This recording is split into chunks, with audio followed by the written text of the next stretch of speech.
this panel is about cloud-native strategies for digital business speed and automation.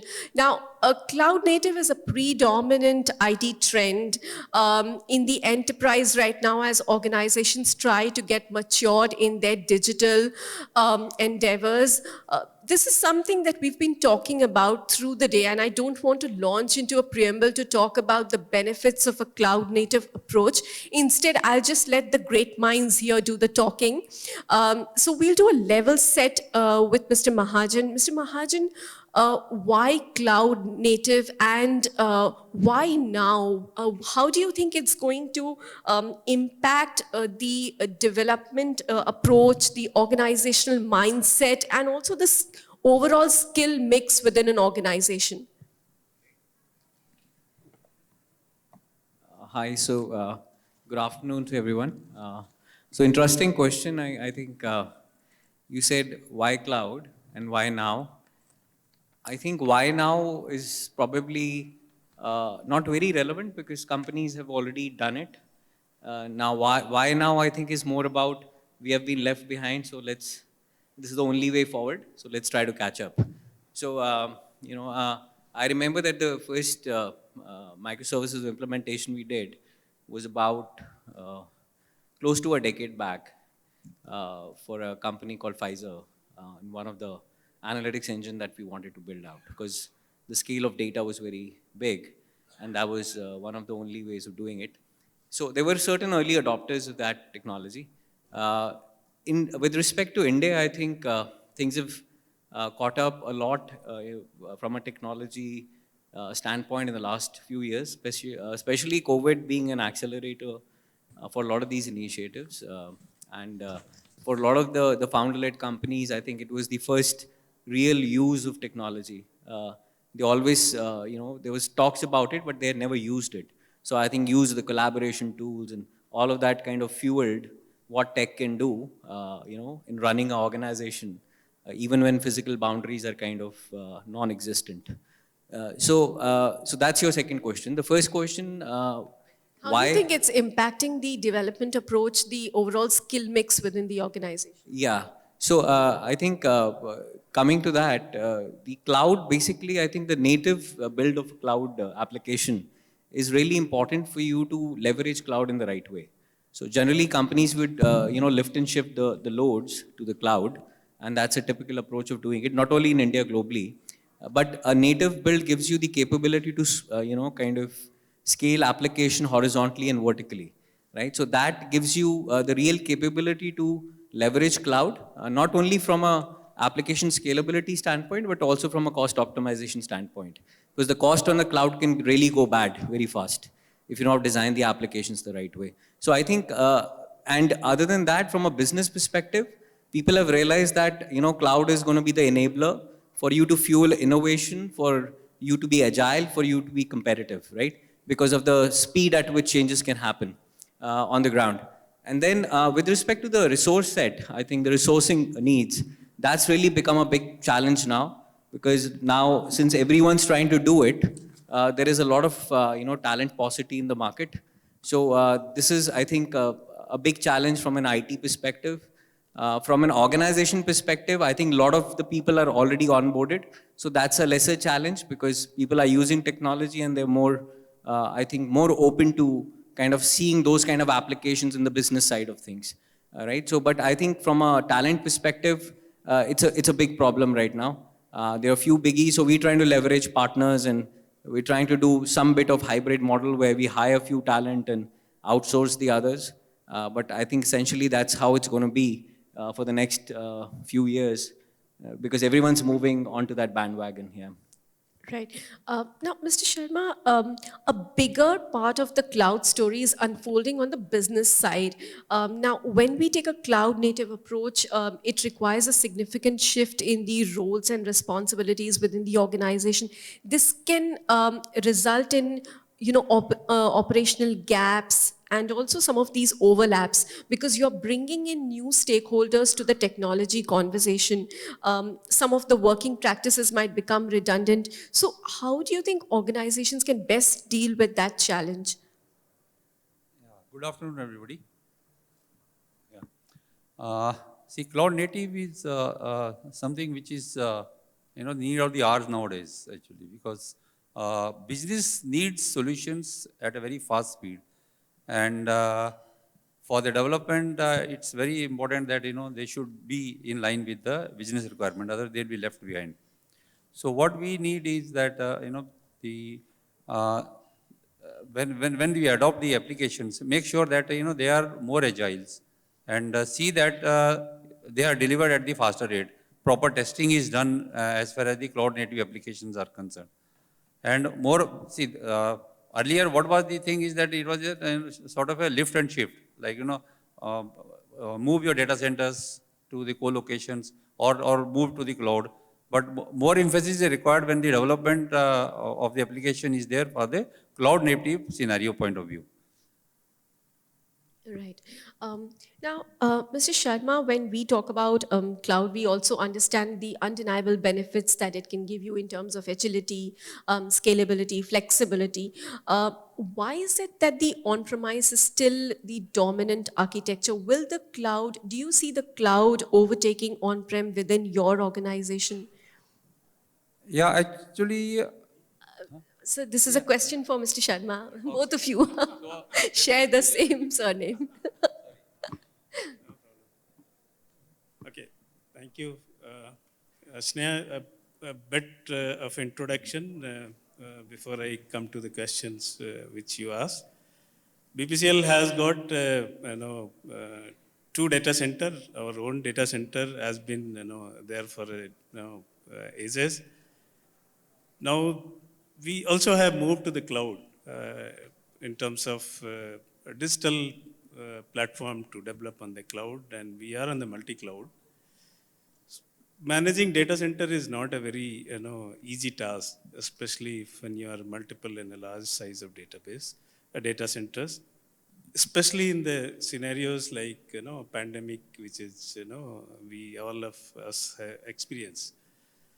So choice is given a choice, one would definitely like to find an alternate solution, and there is an alternative solution available. And look, coming back to the BPCL, BPCL is seriously looking at reviewing all those options which is available in the market. But there are few few perspective. For example, the data gravity. The applications or the systems which has very large size of data localization, and the regulatory compliance and the requirement being a public sector. So these are the area which drives our decision. So, and there are a lot of OT systems, we have a lot of refineries, installations which are connected. So they are also producing a lot of data. Of course, somewhere IT, OT is getting integrated, and some part of IT is coming into the play. So to answer your question, whether we can do away with this and completely migrate to the cloud, one would definitely love to do that. But these are the factors which we are, considering, and slowly we are trying to migrate.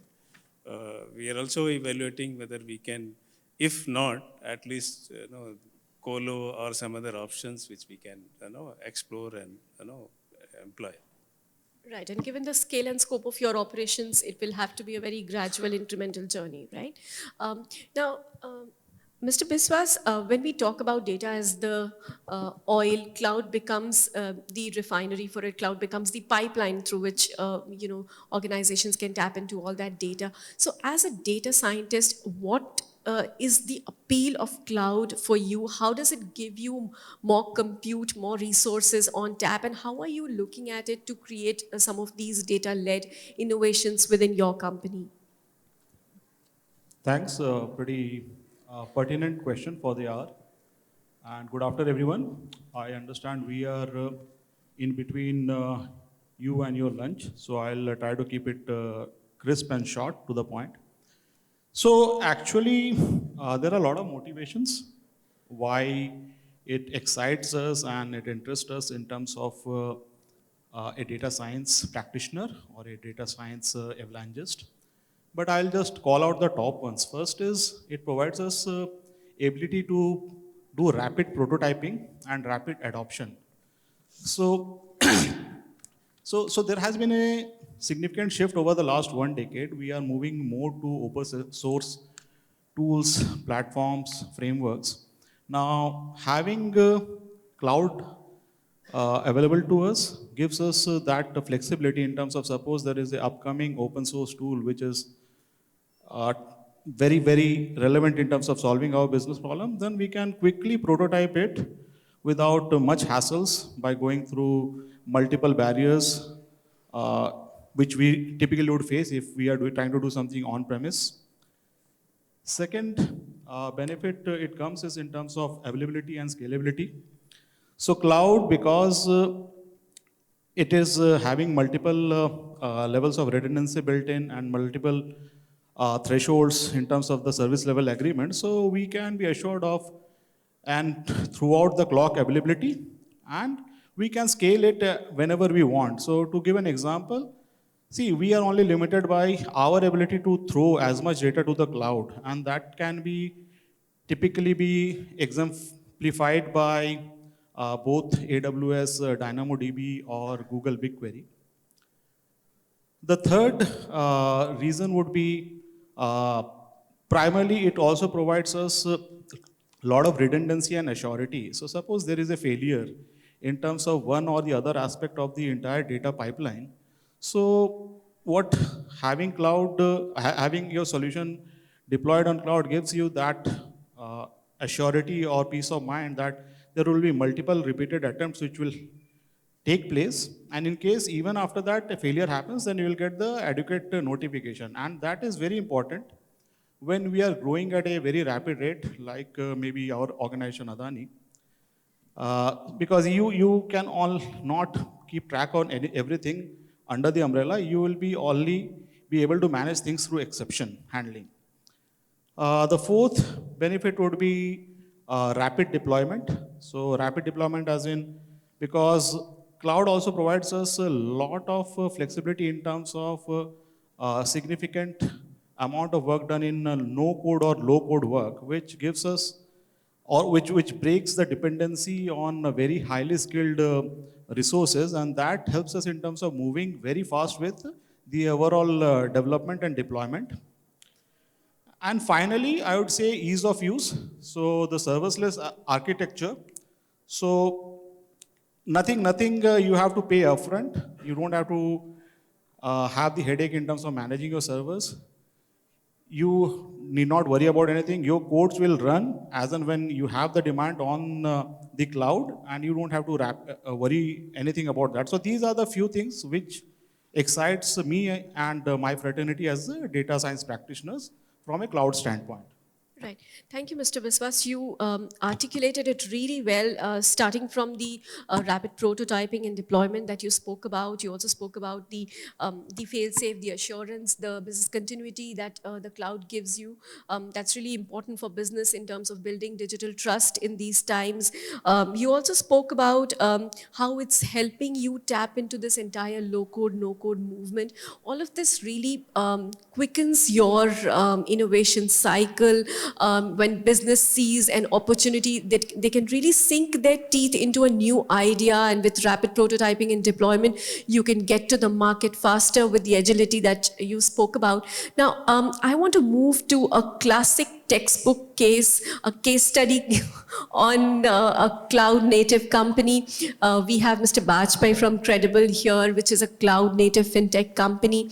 What are some of the business benefits that you have accrued from your cloud model, and how has it helped you get agility, better business outcomes, creating competitive differentiators in a fintech market which is already so crowded and you need to elbow into that market?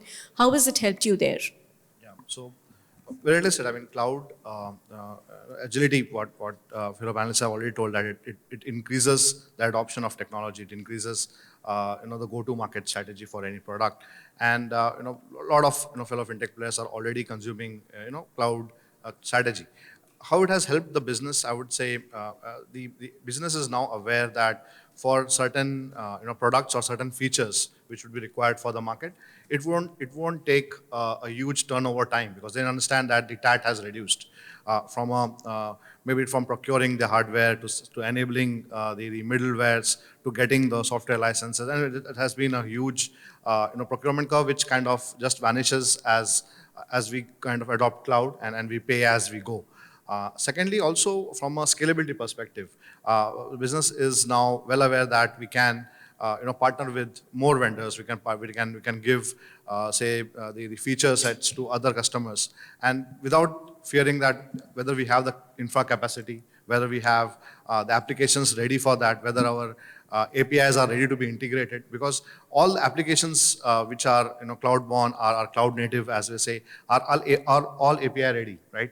We do not have the network connections, we do not have the traditional port to port access granted or not. I mean, it's just a matter of writing a RESTful API and the data sharing begins, and that's the other side of the coin, wherein I look at the security aspect, and it is really fearful. But yes, even from a security standpoint, and I would say that the cloud platform gives us a lot of security, right? Because inherently all the physical and environment controls, which we would have to look at the data center planning, the resiliency of power grid, whether we are having, it's also completely taken care by the shared responsibility, which is taken care by the cloud service provider. And that's where it is beneficial for us to go to compliance-ready architectures, because being a fintech player, compliances, as fellow banks was also saying, that regulatory compliances are also a big hurdle. It accelerates the compliance readiness, because the entire infra stack is already compliant. They already have got themselves certified to international best standards, be it compliances to Indian standards and everything. So that is taken care by them. The remaining piece begins with the application and the data piece, wherein we have to take care of what data is being secure. And if we are securing that, it's that end-to-end my fintech platform is secure, and we can go to the market at a faster rate, rather than it would have taken a lot of time to bring that process and technology as people in the line and getting them compliant. So these are one of the things which are, even as I said, business are getting aware more, and this enables, I guess, for a tech-driven businesses more, because where tech platform drives the business innovations and drives what business can achieve. Like for example, if I'm hosted on cloud, be it across the globe, I can get a new availability zone, say in Southeast, or get a availability zone in Middle East, and go to that market faster, rather than because those cloud providers or cloud service data centers would be compliant to those regional policies any which ways. So that is where I guess for a growth strategy where we are looking at a market wherein we want to go to the global market faster, I guess cloud adoption really helps. It helps this space. Right, wonderful. Mr. Bajpai, you started from the tech aspects and rounded it off nicely with the business development aspects. So you spoke about how it helped you with faster procurement, better TAT. You also spoke about how it's helped you with a compliance-ready framework, the API integrations, and also you're talking about how it will give you the scale for expanding into newer markets, geographic expansion on foreign shores. All of this goes in beautifully with the business model that you have. Now, Mr. Mahajan, when we talk about the service-oriented and experience-led economy that we are now living in, where organizations are thriving on the experience that they provide their customers, cloud becomes a very evolutionary pivot. So, how do you see cloud helping you, democratize innovation? How do you see it building a culture of empowerment, collective accountability among the LOBs for innovation, for the success and failure of their ideas? So just as a background, so we are into shipping and surface and air movement of goods globally, and I think one of our biggest challenges in the supply chain and logistics space, you would have probably one of the maximum startups that are trying to disrupt, right? So although we are the largest LCL aggregator in the world, but there is competition from everywhere. And right now, we operate on a data-centered based system runs in 6 data centers globally. We have all these GDPR restrictions, so data cannot move across countries. I think, and that background was relevant to kind of correlate to what we want to do now as an organization, is to see how do we kind of, build uh, an ecosystem, I would say, that could support business, in the growth. Also an ecosystem that can fuel innovation. And typically technology was not supposed to do that, right? It was always the laggard in terms of, business bringing forward a change, and that change taking X amount of time, and then that never saw the light of the day. So I think what with cloud, a lot of my fellow, panelists spoke about, the dexterity, the scalability, the ease of operability, the moving of the IT away from managing the, day-to-day mundane jobs to being more focused around providing business enablement, right? So that is the paradigm change that has happened. And to support it, cloud is the only way to go, because it'll give you that scalability and also help you, I would say, institutionalize a lot of processes. For example, the global build that we're trying to do, again, is a bespoke build. So unfortunately, there are no tools or COTS products in the market to do that. So you could take certain products for certain things, but your system should be, designed in a way that it could add or consume external interfaces, right? So someone spoke about APIs. So is it API ready? It's very easy to say we have APIs, but what is your API platform? Is it robust or not? How can you handle throttling within API? There are so many aspects in that domain that you need to address properly for that system to be viable. Because you're having transactions that are running, so technically the enterprise doesn't sleep, right? When you're global, you're working 24/7, right? So it might be a dawn here, it might be dawn daylight somewhere else. So how do you manage all those loads? It becomes really critical. Right now, there are typical challenges of scaling up data centers the way traditionally everyone probably faced that in the past. So designing that, I think that whole microservices build that can be containerized, that could scale up depending on the demands of the business, and you're not scaling it. You can scale it vertically, not just horizontally, right? So I think that's where that business capability would be given. Also, it would help fuel innovation, like some of the fellow panelists spoke about. You want to pilot things fast and probably go to market faster. So your go to market cycles have come down. You want to fail, then you want to fail fast, right? So I think that platform just gives you that capability to do that. As I said, it's not an easy journey. I mean, having built a bespoke tool for express industry, it took almost a year for us to standardize. Like, unlike companies that are born on the cloud, when you're not born on the cloud, you're born on a traditional environment. And when you try to move to the cloud, I think more than technology, it's the people transformation that needs to happen, right? The whole thinking of the people and the mindset change is a bigger organizational change and a challenge than the technology part of it. Because I think at the end of the day, whatever you deliver from a technology organization is only going to be measured depending on how how it's been adopted, and how well it's received by your business counterparts or your customers. So I think just to kind of summarize your question, it's really important, and it's the only way in the current world where you could fuel innovation, you could be agile as an organization, and also you could you would build that culture of within the organization to fail fast and innovate faster, right? So and for a lot of that, you have to become cloud native eventually. You start with a journey where you're lifting and shifting, but then you got to look at your core pieces and start redoing that entire architecture so that it fits into the overall cloud landscape the way it's supposed to be. Right. Absolutely, Mr. Mahajan. I think you really hit the nail on the head because a strategy is only as good as its implementation and its adoption. And when you spoke about the people and process angles of a cloud-native strategy, that's very relevant for an organization that has years of legacy within the system, and to then be able to carry the old world and bring it into the new world can be quite a challenge. While this will help bring in a collective accountability for handling failure, that the organizations now have the luxury to test ideas, to be able to fail, and that's where cloud would play a big role. But for organizations like yours, it will have to be a long drawn journey. I completely get that.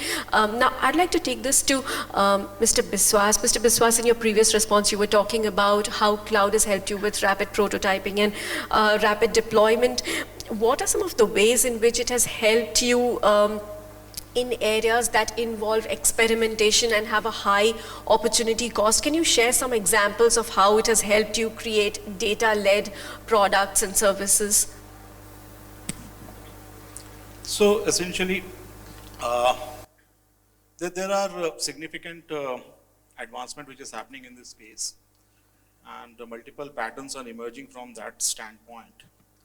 Now, few of the patterns which have got a good cadence and adoption in the entire ecosystem, if we look from a data-specific standpoint, is first the serverless architecture and containers. And there is a huge focus on function as a service. So now you don't have to touch rest of the enterprise or applications in terms of if you're trying to come up with a new feature or a new function, you can just put it together in a container and leverage it as a function as a service. For example, like if you want to do some innovative way of authentication, or you want to do some data integration. Now, through this, what happens is you are not basically touching the rest of the enterprise, and also from the cost standpoint, you don't have to worry in terms of managing the servers, and neither worry about the fixed cost which are incorporated or associated with that. The second pattern which is emerging is in terms of cloud architecture, which are taking in account and making it future ready from a multi-cloud or a hybrid cloud standpoint. Because see the advancement and innovation is happening very fast, so none of the organization want to keep them ransomed to a particular cloud, and therefore they are thinking it ahead of time in terms of the architecture design, so that the architecture supports multiple clouds and hybrid cloud at any given point of time. And that gives them the ability to leverage the best-in-class features, services, performance, while also worrying less about any associated security risk or any sort of regulatory risk and so on and so forth. The third one is in terms of having a composable applications within the enterprise, and which tries to culminate into having a overall composable enterprise at large. So essentially what is happening is that you don't want to build the entire ship on one given day. You want to go one feature at a time. And while there has to be a flexibility in terms of adding these features, at the same time, the architecture should be also taking into account that you should be able to remove the features in case they are no longer required, so that the company does not run a cost overhead in terms of managing that on the cloud. So these are the key major patterns which are emerging from my viewpoint or my point of view. Thanks. Right. So you spoke about making applications composable, being able to leverage cloud and in a very optimized and a very thoughtful way, and not just put everything on the cloud and then run into cost overruns. Now, Mr. Sharma, I would like to understand from you. You are in the process of adopting a cloud-native approach. When we talk about shifting to the cloud, we need to build very highly resilient applications. So there is a need for addressing the observability in the cloud, the adoption and scaling of SRE capabilities, the use of chaos testing, ensuring proper resiliency testing is done on the cloud platform, so that the availability expectations of the end users are met at all times. How do you think organizations can go about doing this? Yeah, as I said, whenever we move to any application outside the data center, like you have a lot of control when you are within your own location, but when you put something on a cloud, make sure that the testing is done and there is a proper user acceptance, because if the user is not accepting that particular change what you have incorporated, then there could be a lot of iterations. So what we expect is that thorough testing and make sure that the applications are again the patch for all the security aspects, because I'm coming from a pharma background. So and nowadays you must have seen the last I think last 1 week the two pharma company got they got a cyber attack, and there was a lot of ransomware floating around, and I don't know how they managed it, but then these are the things happening. So make sure that they are properly patched for the security aspects whenever the program is being deployed over there. Thank you for bringing in that angle of security, and I will take it to Mr. Bajpai. But before that, let me ask Mr. Sharma, you're from a critical infrastructure company. When you move towards cloud, what are some of the typical apprehensions that you would have in terms of availability, in terms of making sure that your operations are not compromised at any cost? So, of course, like anyone, the high availability of the systems, which is one of the paramount importance. Beside that, there are, the way the security morning, we heard, the way the security is organized on the on-premises and the way it is configured in the cloud are, way far, different. So those aspects are definitely there in terms of certain areas, especially on the OT part, operational technology, because being it, infra-critical, it cannot be connected, easily to any of the IT systems. Beside that, if you look at the way, Bharat Petroleum organized, its business, we have so many locations, supply locations, product supply locations, even in the remote area. And those remote areas are not well connected. They are connected, though infra is growing in India. But even today there is issues in terms of availability of the connectivity. And we have a limited connectivity. So not many ISPs. So if it is only one, which is maybe government one, and if that goes down because of something, we are left with no choice. So these are some of the aspects where we are bound to have some of the alternative applications, which is local, not on the cloud-based solutions. Very critical points that you raised. Now, there was a security aspect that had emerged in this conversation, and I'd like to take it to Mr. Bajpai. Mr. Bajpai, when we talk about infrastructure management and application management in a traditional on-prem setup, security is more of an afterthought in those circumstances. But when we have a proper cloud-native deployment, it allows for a security by design culture. How do you think a cloud-first strategy can then impact the security posture, the preparedness, the resilience of an organization? And in your opinion, which is a better security posture? You've been on the government sector side, you've been on the Fintech side.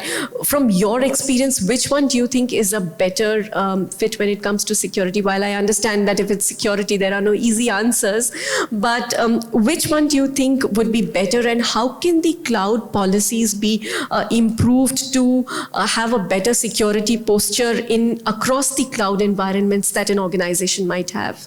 Yeah. So taking cue, I mean, whenever we're discussing cloud, I guess security comes as a baggage to it, because adopting cloud, migrating to cloud, being born in cloud, I mean, yeah, we have to obviously look at securing ourselves right from the birth stage. But just imagine if someone who's like migrating, or who is in a critical infrastructure stage, who's managing oil and gas, as the panelist said. So obviously, the strategy of security plays a very important role, as I said. And security by design has to be embedded right from the start whenever you are going into the cloud, or wherever you are porting yourself in cloud. Either you are migrating, or you are kind of developing new instances or whatever. So the advantages of cloud are because cloud platforms themselves are always exposed to internet. This is sometimes we kind of forget that they are themselves always internet facing, public facing, and they are handling their infrastructure pretty determinedly and pretty stringently. So the policies which they look off or for their services which they give it to us, considering example of say Google just not has the Google Cloud services which we can host our data or infrastructure. They also give us a lot of software services, be it Gmail or Workspace and everything. So these applications are hosted within the same data centers in which our application is going to go. So from that perspective, you understand, then definitely the layers in which I'm talking about, keeping it less technical, but yeah, that is the network and the infra piece, is way secure, much secure than we would have tried to do it by yourself. So DIY is good. DIY is good and for an on-premise thing, because at least we get that sense of feeling that this is with us, or at least it is the observability or the visibility is more when we are having the on-prem setup. Whereas in the cloud, we are afraining, or we are kind of, the mindset changes over there because we don't know where exactly it's going to get hosted. Also, the multi-tenancy of cloud is also a hindrance many a times for critical sectors, for say pharmaceutical sectors, wherein there is a lot of patent data. Maybe it might be breached, and that's the thought when the data breaches kind of mindset comes in. So that's where the cloud providers, they are very specific, and they say that this is a shared responsibility model, wherein we take care of your part availability or part physical environment security, but then ultimately but it's still your stuff on the cloud. Yes, it's your stuff on the cloud, your applications, your data, and which you have to do the right set of things.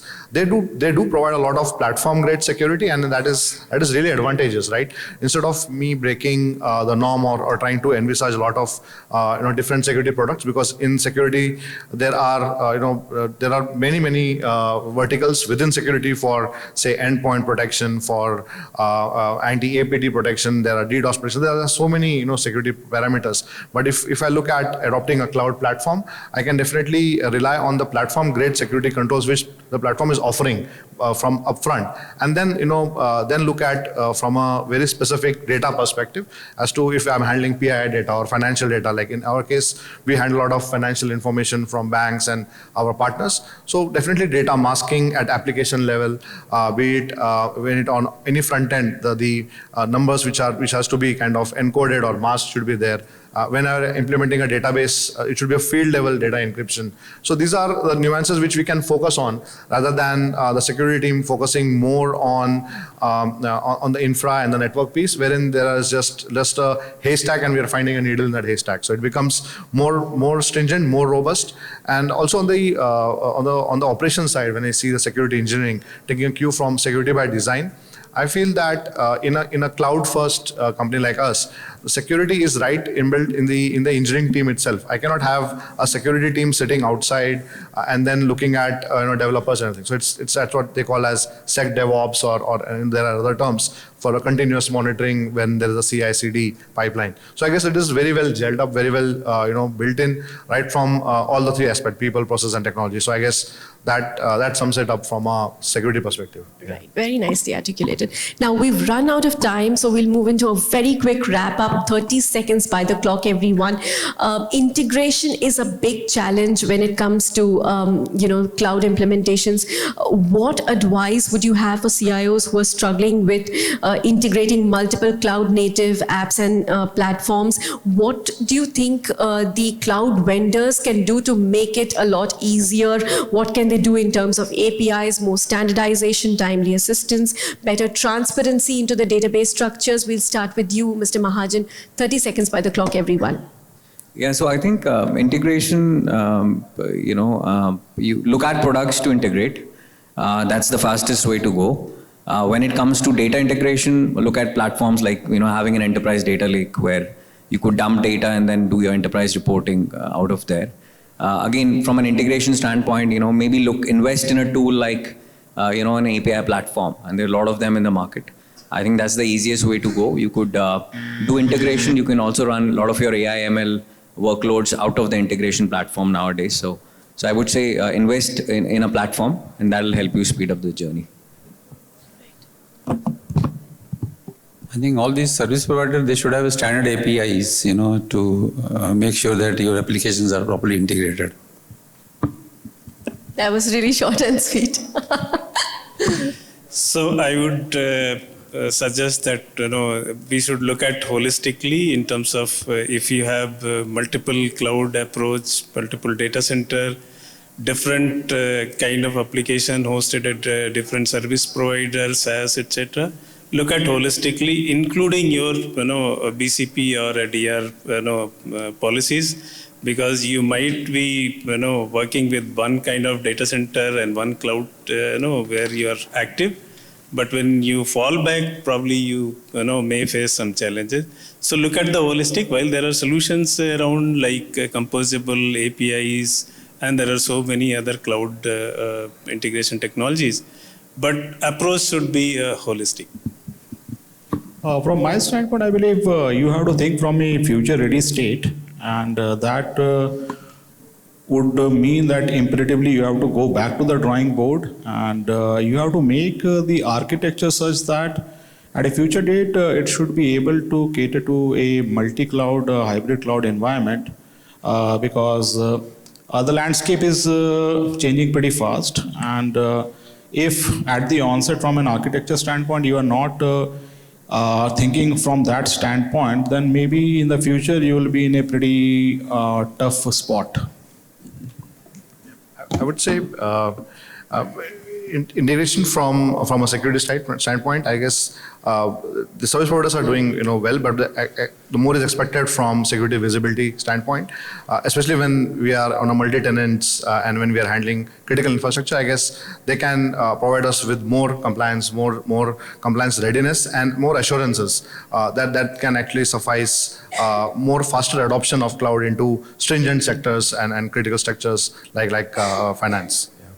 Right. I think with that, it pretty much sums up. We had a multi-industry panel representation from all key verticals. Very interesting and vibrant exchange of ideas there.